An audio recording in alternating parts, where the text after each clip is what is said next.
qui lui a donné le nom qu'elle porte aujourd'hui. Si elle s'appelle femme, ça veut dire que la personne qui est avec toi, c'est ta femme. Puisqu'elle s'appelle femme, son nom originel, c'est femme. Il a dit, l'os de mes os, la chair de ma chair. Et elle est devenue sa femme. Il est devenu sa femme. Sans pour autant qu'il y avait eu des gens autour pour festoyer leur union, ou l'acte sexuel qu'ils avaient posé quand ils ont été poussés parce que c'est volontairement. Moi je le dis, peut-être que ça va faire basculer, faire trembler les gens, mais je vais vous dire une chose, c'est que si Dieu éprouve le cœur des hommes, Dieu aussi a éprouvé Adam et Ève. Je vous le dis aujourd'hui parce que c'est le Saint-Esprit qui me le dit, de vous le dire. Dieu a éprouvé Adam et Ève au jardin d'Éden. Il les a éprouvés pour voir leur état d'obéissance. Pourquoi la Bible dit que vaut mieux l'obéissance que les sacrifices? Jésus a été obéissant jusqu'à la croix.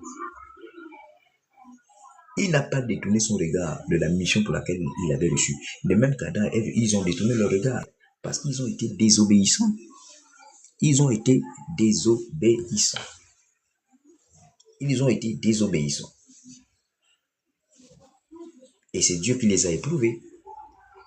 Ils savaient que le lieu là où il leur avait mis, ou le lieu où il avait mis l'homme, il y avait Satan, ce qu'on appelle l'ange de lumière. Et que Dieu leur a confié une mission bien précise pour éprouver les hommes. Et il a éprouvé les hommes. Et lui, il savait très bien que l'homme n'avait pas toute la divinité de Dieu.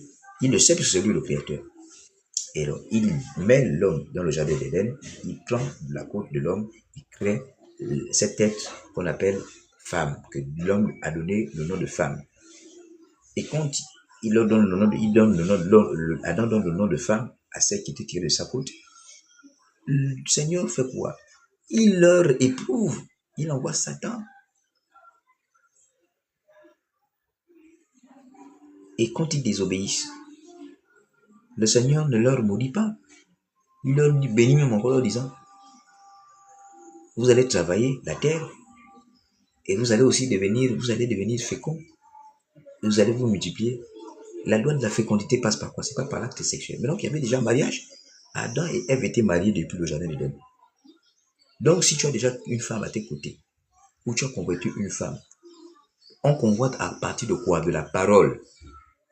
Toute chose a été faite par la parole et c'est par elle que toute chose a été faite. Tu as parlé et tu as convaincu la femme. La femme a été d'accord parce que vous n'avez pas le discernement. Si elle est d'accord, c'est qu'elle est